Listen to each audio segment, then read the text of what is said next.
Question നോക്കൂ, calculate operating leverage, financial leverage under situation 1 and 2 and financial plans A and B respectively from the following information relating to the operation and capital structure of a company. What are the combinations of operating and financial leverage which give highest and least value? അപ്പോൾ highest and least value തരുന്ന financial leverage ഏതാണ്? Operating ലിവറേജിൻ്റെയും combination കൊണ്ട് ഉദ്ദേശിക്കുന്നത് ഏതാണ്? Combined leverage ആണ്. അപ്പോൾ നമ്മൾ എന്തൊക്കെ കണ്ടുപിടിക്കണം? ഓപ്പറേറ്റിംഗ് ലിവറേജ് കണ്ടുപിടിക്കണം, ഫിനാൻഷ്യൽ ലിവറേജ് കണ്ടുപിടിക്കണം, കമ്പൈൻഡ് ലിവറേജ് നമ്മൾ കണ്ടുപിടിക്കണം. ഓക്കെ, കമ്പൈൻഡ് ലിവറേജിൽ ഹയസ്റ്റ് ആൻഡ് ലീസ്റ്റ് വാല്യൂ തരുന്ന ഏതാണെന്നുള്ളത് കൂടി നമ്മൾ കണ്ടുപിടിക്കണം. ഓക്കെ, നമ്മുടെ ക്വസ്റ്റ്യൻ നമുക്ക് തന്നിട്ടുണ്ട്. നോക്കൂ, installed capacity 2000 units, actual production and sales 50% of installed capacity. Installed capacity 2000 ആണ്. അപ്പോൾ അതിൻ്റെ 50% എന്ന് പറയുമ്പോൾ എത്രയായിരിക്കും? 1000 ആണ്. Okay, 1000 units. Selling price per unit നമുക്ക് തന്നിട്ടുണ്ട് 20. അപ്പോൾ 1000 × 20. വാരിയബിൾ കോസ്റ്റ് പെർ യൂണിറ്റ് നമുക്ക് തന്നിട്ടുണ്ട് 1000 × 10. ഓക്കെ, അപ്പോൾ നമുക്ക് ആ പ്രോഫിറ്റബിലിറ്റി സ്റ്റേറ്റ്മെൻറ്റ് ഓർത്ത് വയ്ക്കുക. അപ്പോൾ സെയിൽസ് കിട്ടി. സെയിൽസ് എന്ന് പറയുന്നത് 1000 × 20 എന്ന് പറയുമ്പോൾ നമുക്ക് ആ പ്രോഫിറ്റബിലിറ്റി സ്റ്റേറ്റ്മെൻറ്റിലേക്ക് നമ്മൾ അതിനെ അപ്ലൈ ചെയ്യാം. ഓക്കെ, അപ്പോൾ നമുക്ക് ആദ്യം നമുക്ക് എഴുതേണ്ടത് സെയിൽസ് ആണ്. സെയിൽസ് ഈക്വൽ, അപ്പോൾ എത്ര കിട്ടും? സെയിൽസ് ഈക്വൽ നമ്മുടെ പ്രോഫിറ്റബിലിറ്റി സ്റ്റേറ്റ്മെൻറ്റ് എന്ന് പറയുമ്പോൾ ആദ്യം സെയിൽസ്, ദെൻ വാരിയബിൾ കോസ്റ്റ്. അപ്പോൾ സെയിൽസ് എന്ന് പറയുമ്പോൾ 1000 × 20 എന്ന് പറയുമ്പോൾ 20,000. ഓക്കെ, ദെൻ വാരിയബിൾ കോസ്റ്റ് എന്ന് പറയുന്നതാണ് 1000 × 10 എന്ന് പറയുമ്പോൾ 10,000.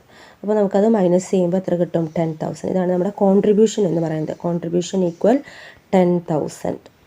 ഓക്കെ, അപ്പോൾ കോൺട്രിബ്യൂഷൻ വരെ നമുക്ക് കിട്ടി. നോക്കൂ, കോൺട്രിബ്യൂഷൻ വരെ കിട്ടാൻ കാരണം അത് 50% ഓഫ് ഇൻസ്റ്റാൾഡ് കപ്പാസിറ്റി. അപ്പോൾ എത്രയാണ്? 22,000 ആണ്. അപ്പോൾ നമുക്ക് 1000 യൂണിറ്റ്സ് ആയിട്ട് മാറും. ദെൻ ഇൻറ്റു 20 എന്ന് പറയുമ്പോൾ സെയിൽസ് 20,000 ആയി.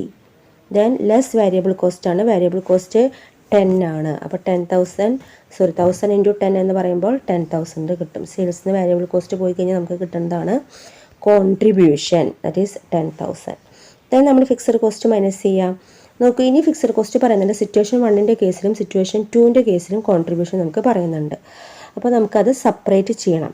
സിറ്റുവേഷൻ 1ൽ നമുക്ക് എ, നോക്കൂ ഇവിടെ പ്ലാൻസ് എന്ന് പറയുന്നത് എ ആൻഡ് ബി ആണ്.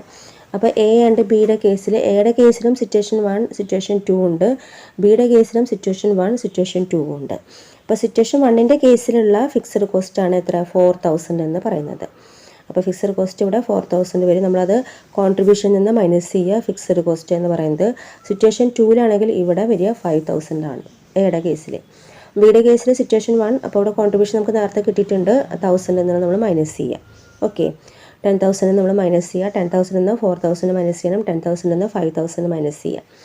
ബിയുടെ കേസിലും നമ്മൾ കോൺട്രിബ്യൂഷൻ നിന്ന് സിറ്റുവേഷൻ 1ൻ്റെ കേസിലാണെങ്കിൽ 4,000, സിറ്റുവേഷൻ 2ൻ്റെ കേസിലാണെങ്കിൽ 5,000 മൈനസ് ചെയ്യുക. അപ്പോൾ നമുക്ക് കിട്ടുന്നതാണ് എന്ത്? EBIT എന്നുള്ളത്. ദെൻ നമ്മൾ ഇൻട്രസ്റ്റ് മൈനസ് ചെയ്യുക. നോക്കൂ, നമ്മുടെ ഇൻട്രസ്റ്റ് എന്ന് പറയുന്നത് 10% ആണ്. 10% ആണ് ഇൻട്രസ്റ്റ്. 15,000ൻ്റെ മുകളിലും 10% ഇൻട്രസ്റ്റ് കാണണം. ദെൻ 5,000ൻ്റെ മുകളിൽ നമ്മൾ ഇൻട്രസ്റ്റ് കാണണം. അത് നമ്മൾ ഇതിൽ നിന്ന് മൈനസ് ചെയ്യുക, EBITയിൽ നിന്ന് മൈനസ് ചെയ്യുക. ഓക്കെ, അപ്പോൾ നമുക്ക് അത് ചെയ്ത് നോക്കാം എങ്ങനെയാണ് എന്നുള്ളത്. അപ്പോൾ നോക്കൂ, സെയിൽസ് നമുക്ക് തന്നിട്ടുണ്ട് 50% ഓഫ് 2,000. അപ്പോൾ നമുക്ക് എത്ര കിട്ടും? 1000 യൂണിറ്റ്സ് എന്നുള്ളത് കിട്ടും. Then into selling price per unit 20 ആണ്. അപ്പോൾ നമുക്ക് എത്ര കിട്ടും? 20,000 കിട്ടും. അപ്പോൾ സെയിൽസ് ഈക്വൽ 20,000. ഞാൻ നേരത്തെ ചെയ്തത് തന്നെയാണ്. അതായത് നമുക്ക് വാരിയബിൾ കോസ്റ്റ് അറിയാം.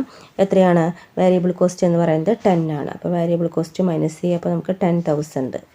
ഓക്കെ, അപ്പോൾ നമുക്ക് കിട്ടുന്നതാണ് കോൺട്രിബ്യൂഷൻ. കോൺട്രിബ്യൂഷൻ എന്ന് പറയുന്നത് 10,000 ഇവിടെ കിട്ടി. ഇവിടെ ചെയ്തിരിക്കുന്നത് കോൺട്രിബ്യൂഷൻ പെർ യൂണിറ്റ് കാണാൻ സെയിൽസ് മൈനസ് വാരിയബിൾ കോസ്റ്റ് ചെയ്തിരിക്കണം. സെയിൽസ് പെർ യൂണിറ്റ് എന്ന് പറയുന്നത് 20 ആണ്. വാരിയബിൾ കോസ്റ്റ് പെർ യൂണിറ്റ് 10 ആണ്. അപ്പോൾ നമുക്ക് 10 കിട്ടും. അപ്പോൾ എത്രയാണ് യൂണിറ്റ്സ് എന്ന് പറയുന്നത്? 1000 യൂണിറ്റ്സ് ആണ്. ഇൻറ്റു 10 വരുമ്പോൾ 10,000. അങ്ങനെയാണ് ഇവിടെ ചെയ്തിരിക്കുന്നത്. നിങ്ങൾക്ക് പ്രോഫിറ്റബിലിറ്റി സ്റ്റേറ്റ്മെൻറ്റ് വെച്ചിട്ടും ചെയ്താലും കിട്ടും. പ്രോഫിറ്റബിലിറ്റി സ്റ്റേറ്റ്മെൻറ്റ് ചെയ്താലും മതി. അതായിരിക്കും നമുക്ക് കൂടുതൽ എളുപ്പം. ഓക്കെ, അപ്പോൾ നമുക്ക് എന്ത് കിട്ടും? കോൺട്രിബ്യൂഷൻ വരെ കിട്ടി 10,000. ദെൻ അവിടെ നിന്ന് അങ്ങോട്ട് ഫിക്സഡ് കോസ്റ്റ് വ്യത്യാസമുണ്ട്. സിറ്റുവേഷൻ 1ലും 2ലും വ്യത്യാസമുണ്ട്. അപ്പോൾ അതുകൊണ്ട് നമ്മൾ കോൺട്രിബ്യൂഷൻ നമുക്ക് കിട്ടിയത് 10,000 നമ്മൾ എല്ലാറ്റിലും എഴുതി. എയുടെ കേസിലും ബിയുടെ കേസിലും 2 സിറ്റുവേഷൻ ഉണ്ട്, 1ഉം 2ഉം 1ഉം 2ഉം. ഓക്കെ, അപ്പോൾ നമുക്ക് 10,000 കോൺട്രിബ്യൂഷൻ കിട്ടിയത് അതേപോലെ എഴുതി. ഫിക്സഡ് കോസ്റ്റ് ഞാൻ പറഞ്ഞു. സിറ്റുവേഷൻ 1ൻ്റെ കേസിൽ 4,000, സിറ്റുവേഷൻ 2ൻ്റെ കേസിൽ 5,000 വേണം. അപ്പോൾ അതേപോലെ ബിയിലും നമ്മൾ എഴുതി. അപ്പോൾ നമുക്ക് എന്ത് കിട്ടി? EBIT കിട്ടി. ദെൻ EBIT കിട്ടിക്കഴിഞ്ഞാൽ ദെൻ എന്താണ് നമ്മൾ ചെയ്യേണ്ടത്? ഇൻട്രസ്റ്റ് അതിൽ നിന്ന് മൈനസ് ചെയ്യണം. അപ്പോൾ ഇൻട്രസ്റ്റ് മൈനസ് ചെയ്യാണ്. ഇൻട്രസ്റ്റ് പറഞ്ഞാൽ 10% ആണ്. 15,000 ആണ് എയുടെ കേസിൽ, ബിയുടെ കേസിലാണെങ്കിൽ 5,000 ആണ്. അപ്പോൾ 15,000ൻ്റെ 10%, രണ്ടിലും സിറ്റുവേഷൻ 1ലും 2ലും 1,500. അപ്പോൾ ഇവിടെ ശ്രദ്ധിക്കണം, ഇവിടെ എക്കും ബിക്കും ആണ് പറയണത്. ഓക്കെ, സിറ്റുവേഷൻ 1നും 2ലും എക്കാണെങ്കിൽ 10% ആണ് ഇൻട്രസ്റ്റ്, ബിക്കാണെങ്കിൽ 10% ഇൻട്രസ്റ്റ്. അപ്പോൾ ഇവിടെയാണെങ്കിൽ 15,000ൻ്റെ 10%, ദാറ്റ് ഈസ് 1,500 സിറ്റുവേഷൻ 1ലും 2ലും. ദെൻ ബിയുടെ കേസിലാണെങ്കിൽ 5,000ൻ്റെ 10%, ദാറ്റ് ഈസ് 500. ഓക്കെ, അത് മൈനസ് ചെയ്യുമ്പോൾ നമുക്ക് കിട്ടുന്നതാണ് ഏണിങ്സ് ബിഫോർ ടാക്സ്. അപ്പോൾ ഈ BT വരെ കിട്ടി. ദെൻ നമ്മുടെ അടുത്ത് പറഞ്ഞിരിക്കുന്നത് ഓപ്പറേറ്റിംഗ് ലിവറേജ് കണ്ടുപിടിക്കണം. അപ്പോൾ contribution divided by EBIT. Contribution നമുക്കറിയാലോ 10,000 ആണ്. അപ്പോൾ 10,000 ഡിവൈഡഡ് ബൈ EBIT എന്ന് പറയുന്നതാണ് 6,000. ഓക്കെ, ദെൻ ഇവിടെയാണെങ്കിൽ 5,000. അപ്പോൾ അത് സിറ്റുവേഷൻ 1ലും ചെയ്യണം, 2ലും ചെയ്യണം. അപ്പോൾ നമുക്ക് ആൻസർ കിട്ടും 1.672. ദെൻ ഇവിടെ 1.67, ഇവിടെയും 2. ദെൻ ഫിനാൻഷ്യൽ ലിവറേജ് കാണാൻ EBIT ഡിവൈഡഡ് ബൈ EBT ആണ് നമ്മുടെ ഇക്വേഷനിലേക്ക് അപ്ലൈ ചെയ്യുമ്പോൾ 1.33, 1.43, ഇവിടെയാണെങ്കിൽ 1.09, ഇവിടെയാണെങ്കിൽ 1.11. ദെൻ കമ്പൈൻഡ് ലിവറേജ് നമുക്ക് ഓപ്പറേറ്റിംഗ് ലിവറേജും കിട്ടി, ഫിനാൻഷ്യൽ ലിവറേജും കൂട്ടി. ഇത് മൾട്ടിപ്ലൈ ചെയ്ത് കഴിഞ്ഞാൽ കമ്പൈൻഡ് ലിവറേജ് കിട്ടും. അല്ലെങ്കിൽ നമുക്ക് ഇക്വേഷൻ അപ്ലൈ ചെയ്യാം. കോൺട്രിബ്യൂഷൻ ഡിവൈഡഡ് ബൈ EBT എന്നുള്ള ഇക്വേഷൻ അപ്ലൈ ചെയ്ത് കഴിഞ്ഞാൽ നമുക്ക് എന്ത് കിട്ടും? ആൻസർ കിട്ടും. ഓക്കെ, അല്ലെങ്കിൽ നമ്മൾ മൾട്ടിപ്ലൈ ചെയ്യാം. മൾട്ടിപ്ലൈ ചെയ്യുകയാണെങ്കിൽ 1.67 ഇൻറ്റു 1.33, ദെൻ ഇവിടെയാണെങ്കിൽ 2 ഇൻറ്റു 1.43, അപ്പോൾ നമുക്ക് കിട്ടും 2.86. ഇവിടെയാണെങ്കിൽ 1.67 ഇൻറ്റു 1.09. അപ്പോൾ നമുക്ക് എങ്ങനെ വേണമെങ്കിൽ ചെയ്യാം, ഇക്വേഷൻ യൂസ് ചെയ്യാം, അല്ലെങ്കിൽ ഓപ്പറേറ്റിംഗ് ലിവറേജിൻ്റെ ഫിനാൻഷ്യൽ ലിവറേജ് കൊടുക്കുക. അപ്പോൾ നമ്മുടെ ചോദിച്ചൊരു ക്വസ്റ്റ്യൻ കൂടിയാണ്, ഹയസ്റ്റ് വാല്യൂ കമ്പൈൻഡ് ലിവറേജിൻ്റെ combinations of operating leverage and financial leverage എന്ന് പറയുമ്പോൾ കമ്പൈൻഡ് ലിവറേജ് ആണ്. കമ്പൈൻഡ് ലിവറേജിൽ ഹയസ്റ്റ് വാല്യൂ ഇതിലാണ് 2.86. ദാറ്റ് ഈസ് ഫിനാൻഷ്യൽ പ്ലാൻ എയിലെ സിറ്റുവേഷൻ 2ലാണ് ഹയസ്റ്റ് വാല്യൂ ഉള്ളത്. നമുക്ക് കമ്പയർ ചെയ്യുമ്പോൾ 2.22 ഉള്ളൂ, ഇവിടെ ആണെങ്കിൽ 1.8, ഇവിടെ ആണെങ്കിൽ 2.22. അപ്പോൾ ഏറ്റവും കൂടുതൽ 2.86 നമ്മുടെ സിറ്റുവേഷൻ 2 ആണ്. ഫിനാൻഷ്യൽ പ്ലാൻ എന്ന് പറയുന്നത് ലീസ്റ്റ് വാല്യൂ, ഏറ്റവും കുറവുള്ള വാല്യൂ എന്ന് പറയുന്നത് 1.82. ദാറ്റ് ഈസ് ബിയിലെ ഫിനാൻഷ്യൽ പ്ലാൻ ബിയിലെ സിറ്റുവേഷൻ 1ലാണ് ഏറ്റവും കുറവ് വാല്യൂ എന്ന് പറയുന്നത്. ക്വസ്റ്റ്യൻ നോക്കുക, the data given below relate to X limited. X ലിമിറ്റഡിൻ്റെ data നമുക്ക് തന്നിട്ടുണ്ട്, എന്താണെന്നൊക്കെ നോക്കാം. സെയിൽസ് തന്നിട്ടുണ്ട്, variable cost, fixed cost, ഡെപ്റ്റ്, then rate of ഡെപ്റ്റ്, അതേപോലെ തന്നെ ഇക്വിറ്റി ക്യാപിറ്റൽ. നമ്മുടെ അടുത്ത് പറഞ്ഞിരിക്കുന്നത് എന്താണ്? Calculate operating financial and combined leverages. Okay, നമ്മുടെ അടുത്ത് പറയുന്നതാണ് calculate return on investment, then operating financial and combined leverage, then at what level EBT will be 0. EBT means earnings before tax. അത് എപ്പോഴാണ്, ഏത് ലെവലിൽ വെച്ചിട്ടാണ് 0 ആവണത്. അപ്പോൾ ഇത്രയുമാണ് നമ്മുടെ ഇതിൽ വന്നിരിക്കുന്ന ക്വസ്റ്റ്യൻ എന്ന് പറയുന്നത്. അപ്പോൾ നമ്മൾ റിട്ടേൺ ഓൺ ഇൻവെസ്റ്റ്മെൻറ്റ് കണ്ടുപിടിക്കണം. റിട്ടേൺ ഓൺ ഇൻവെസ്റ്റ്മെൻറ്റിൻ്റെ ഇക്വേഷനാണ് EBIT divided by total capital. EBIT എന്ന് പറഞ്ഞാൽ നമുക്കറിയാലോ ഓപ്പറേറ്റിംഗ് പ്രോഫിറ്റ് അല്ലെങ്കിൽ earnings before interest and tax divide by total capital എന്ന് പറയുമ്പോൾ ഏതൊക്കെ വരിക? ഇക്വിറ്റി പ്ലസ് ഡെപ്റ്റ് ഇൻറ്റു 100 കൊടുത്തു കഴിഞ്ഞാൽ നമുക്ക് ഏത് കിട്ടും? റിട്ടേൺ ഓൺ ഇൻവെസ്റ്റ്മെൻറ്റ് കിട്ടും. ദെൻ നെക്സ്റ്റ് ഓപ്പറേറ്റിംഗ് ലിവറേജിൻ്റെ ഇക്വേഷൻ നമുക്കറിയാലോ. ഓപ്പറേറ്റിംഗ് ലിവറേജിൻ്റെ ഇക്വേഷൻ എഴുതണം, ദെൻ ഫിനാൻഷ്യൽ ലിവറേജിൻ്റെ ഇക്വേഷൻ, ദെൻ കമ്പൈൻഡ് ലിവറേജ്. അപ്പോൾ നമ്മുടെ അടുത്ത് എന്താണോ കണ്ടുപിടിക്കാൻ പറഞ്ഞിരിക്കുന്നത് ആദ്യം അതിൻ്റെ ഇക്വേഷൻ എഴുതുക. അപ്പോൾ റിട്ടേൺ ഓൺ ഇൻവെസ്റ്റ്മെൻറ്റിൻ്റെ ഇക്വേഷനാണ് EBIT divided by total capital. Total capital എന്ന് പറയുന്നത് ഇക്വിറ്റി പ്ലസ് ഡെപ്റ്റ്.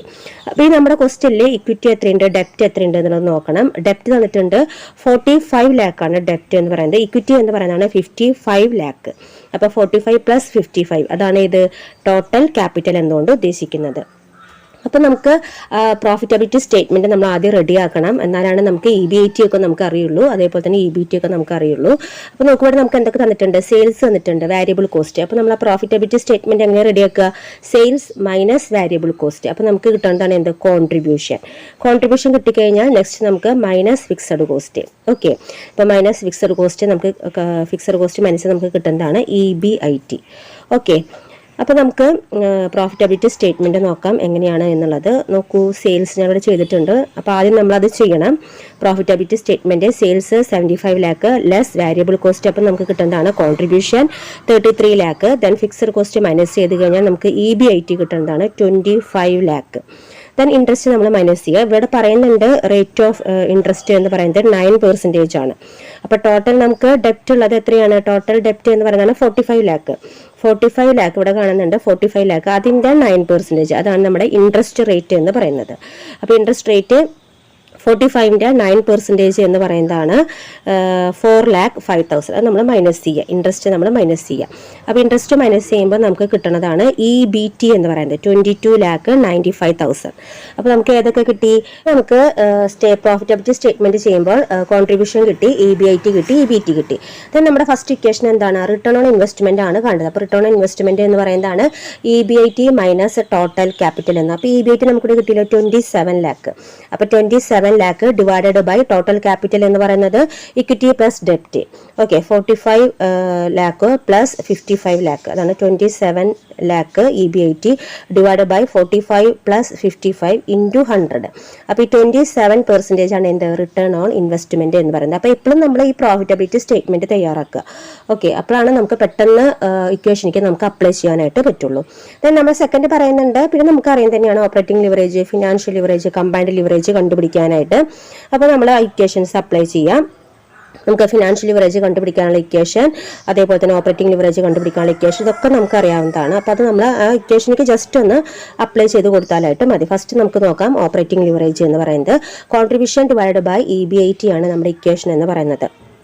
അപ്പോൾ കോൺട്രിബ്യൂഷൻ നമുക്ക് ഇവിടെ കിട്ടിയിട്ടുണ്ടല്ലോ 33 ലാക്ക് നമുക്ക് കിട്ടിയിട്ടുണ്ട്. അപ്പോൾ 33 ലാക്ക് ഡിവൈഡഡ് ബൈ EBIT എന്ന് പറയുന്നതാണ് 27 ലാക്ക്. അപ്പോൾ നമ്മൾ ഇക്വേഷനിലേക്ക് അപ്ലൈ ചെയ്യുമ്പോൾ ഓപ്പറേറ്റിംഗ് ലിവറേജ് നമുക്ക് കിട്ടും 1.22. ഇവിടെ പ്രോഫിറ്റബിലിറ്റി സ്റ്റേറ്റ്മെന്റ് പ്രിപ്പയർ ചെയ്തിട്ടില്ല, അതുകൊണ്ടാണ് ഇങ്ങനെ കാണിച്ചിരിക്കുന്നത്. പ്രോഫിറ്റബിലിറ്റി സ്റ്റേറ്റ്മെന്റ് നിങ്ങൾ പ്രിപ്പയർ ചെയ്യാം, അപ്പോഴാണ് നമുക്ക് പെട്ടെന്ന് ഡാറ്റ എടുത്ത് എഴുതാനായിട്ട് പറ്റുള്ളൂ. അപ്പോൾ ഡിഗ്രി ഓഫ് ഓപ്പറേറ്റിംഗ് ലിവറേജ് എന്ന് പറയുന്നത് കോൺട്രിബ്യൂഷൻ ആണ്. Contribution 33 lakh divide by EBIT ആണ്. അവിടെ EBIT എന്ന് പറയുന്നതാണ് 27 ലാക്ക്. അപ്പോൾ 1.22 കിട്ടും. നെക്സ്റ്റ് വരുന്നതാണ് degree of financial leverage EBIT divided by EBT. EBIT എത്രയാണ്? 27 ലാക്കാണ്. അപ്പോൾ 27 ലാക്ക് ഡിവൈഡഡ് ബൈ EBT എന്ന് പറയുന്നത് 22,95,000 ആണ് EBT. അപ്പോൾ നമുക്ക് എത്ര ആൻസർ കിട്ടും? 1.17 എന്നുള്ള ആൻസർ കിട്ടും. Then degree of combined leverage നമുക്ക് ഒന്നല്ലെങ്കിൽ ഇങ്ങനെ അപ്ലൈ ചെയ്യാം. ഇത് 1.22 ഇൻറ്റു 1.17 കൊടുക്കാം, അല്ലെങ്കിൽ നമുക്ക് ഇക്വേഷൻ വെച്ചിട്ട് നമുക്കത് യൂസ് ചെയ്യാം. അപ്പോൾ നമുക്ക് കിട്ടുന്നതാണ് degree of combined leverage, that is 1.48 എന്നുള്ളത് കിട്ടും. ഓക്കെ, ദെൻ നമ്മളടുത്ത് നെക്സ്റ്റ് പറയുന്നുണ്ട് at what level EBT will be 0. EBT 0 ആവണത് ഏത് ലെവലാണ് എന്നുള്ളത്. അപ്പോൾ അതിന് വേണ്ടിയിട്ട് നമുക്ക് ഒരു ഇക്വേഷൻ യൂസ് ചെയ്യാനുണ്ട്. നമ്മുടെ ഇക്വേഷനാണ് EBT, അതായത് ബ്രേക്ക് ഈവൺ പോയിന്റ്. അവിടെയാണ് നമുക്ക് ബ്രേക്ക് ഈവൺ സെയിൽസ് നമ്മൾ കണ്ടുപിടിക്കണം. ബ്രേക്ക് ഈവൺ സെയിൽസ് എന്ന് പറയുന്നത് no profit no loss area ആണ്. അപ്പോൾ അവിടുത്തെ സെയിൽസ് എത്രയാണെന്നുള്ളത് നമുക്ക് കണ്ടുപിടിക്കണം. അപ്പോൾ ബ്രേക്ക് ഈവൺ സെയിൽസ് കണ്ടുപിടിക്കാനുള്ള ഇക്വേഷനാണ് fixed cost, that is F എന്ന് പറയുന്നതാണ് fixed cost divide by C എന്ന് പറയുന്നത് കോൺട്രിബ്യൂഷൻ ഇൻറ്റു സെയിൽസ്, S എന്ന് പറയുന്നതാണ് സെയിൽസ്. അപ്പോൾ ഇതാണ് നമ്മുടെ ഇക്വേഷൻ. അല്ലെങ്കിൽ നമുക്ക് കൊടുക്കാം എന്താണ് ഫിക്സഡ് കോസ്റ്റ്. വേറൊരു ഇക്വേഷനും കൂടി ഉണ്ട്, ബ്രേക്ക് ഈവൺ പോയിന്റ് കണ്ടുപിടിക്കാൻ അല്ലെങ്കിൽ ബ്രേക്ക് ഈവൺ പോയിന്റിലുള്ള സെയിൽസ് കണ്ടുപിടിക്കാനുള്ള നമ്മുടെ ഇക്വേഷനാണ് fixed cost divided by PV ratio. PV ratio എന്ന് പറയുന്നതാണ് ഏത്? ഈ കോൺട്രിബ്യൂഷൻ. PV റേഷ്യോ എന്ന് പറയുന്നതാണ് PV ratio equal contribution divide by sales into 100. അതാണ് നമ്മളിവിടെ ഡിനോമിനേറ്റർ ആയിട്ട് കോൺട്രിബ്യൂഷൻ കൊടുത്തിരിക്കുന്നത്, ദെൻ ന്യൂമറേറ്റർ ആയിട്ട് ഇവിടെ സെയിൽസ്. ഓക്കെ, അപ്പോൾ നമുക്കത് ഒരുമിച്ച് വേണമെങ്കിൽ അപ്ലൈ ചെയ്യാം, അല്ലെങ്കിൽ അത് നമുക്ക് സെപ്പറേറ്റ് ഇക്വേഷൻ ആയിട്ട് കൊടുക്കാം. സെപ്പറേറ്റ് ഇക്വേഷൻ ആണെങ്കിൽ ഇങ്ങനെയാണ് ബ്രേക്ക് ഈവൺ പോയിന്റിന്റെ സെപ്പറേറ്റ് ഇക്വേഷൻ ആണെങ്കിൽ fixed cost divided by PV ratio. Okay, ഈ PV റേഷ്യോ എന്ന് പറയുന്നതാണ് contribution divided by sales into 100. അത് നമ്മളിവിടെ ഒരുമിച്ച് അപ്ലൈ ചെയ്തു എന്ന് മാത്രം. ഫിക്സഡ് കോസ്റ്റ് ഡിവൈഡഡ് ബൈ ഈ കോൺട്രിബ്യൂഷൻ ഡിനോമിനേറ്റർ ആയിട്ട് വരും, സെയിൽസ് എന്തായിട്ട് മാറും? ന്യൂമറേറ്റർ ആയിട്ട് മാറും, ഇൻറ്റു 100. ഓക്കെ, അതാണ് നമ്മുടെ ബ്രേക്ക് ഈവൺ പോയിന്റ് അല്ലെങ്കിൽ ബ്രേക്ക് ഈവൺ സെയിൽസ് കണ്ടുപിടിക്കാനുള്ള ഇക്വേഷൻ എന്ന് പറയുന്നത്. അപ്പോൾ ഈ ഫിക്സഡ് കോസ്റ്റ് ഇവിടെ നമ്മൾ ചെയ്യുന്ന സമയത്ത് ഫിക്സഡ് കോസ്റ്റ് എന്ന് പറയുന്നത് മാനുഫാക്ചറിങ് കോസ്റ്റ് പ്ലസ് ഇൻട്രസ്റ്റ്, അതിനെയാണ് നമ്മൾ എന്തെന്ന് പറയുന്നത്? ഫിക്സഡ് കോസ്റ്റ് എന്ന് പറയുന്നത്. Fixed manufacturing cost plus interest. Okay, fixed manufacturing cost എന്ന് പറയുന്നത് 6 ലാക്ക് ആണ്. 4,05,000 നമ്മൾ ഇൻട്രസ്റ്റ് നമ്മൾ മൈനസ് ചെയ്തത് അത് നമ്മൾ ആഡ് ചെയ്യുമ്പോഴാണ് ടോട്ടൽ ഫിക്സഡ് കോസ്റ്റ് എന്ന് പറയുന്നത്. കോൺട്രിബ്യൂഷൻ നിങ്ങൾക്ക് അറിയാലോ, sales minus variable cost. Then break even sales ആ ഇക്വേഷനിക്ക് നമ്മൾ അപ്ലൈ ചെയ്യാം. ദാറ്റ് ഈസ് നമ്മുടെ ഇക്വേഷൻ ആണ് fixed cost divide by contribution into sales എന്ന് പറയുന്ന ഇക്വേഷനിക്ക് നമ്മൾ അപ്ലൈ ചെയ്യുമ്പോൾ നമുക്ക് എത്രയാണ് ആൻസർ കിട്ടുക? 22,84,091. അപ്പോൾ ഈ സെയിൽസിനാണ് ഈ 22,84,091 എന്നുള്ള ആ പോയിന്റിലാണ് നമ്മുടെ EBT എന്താവണത്? 0 ആവണത്. ഓക്കെ.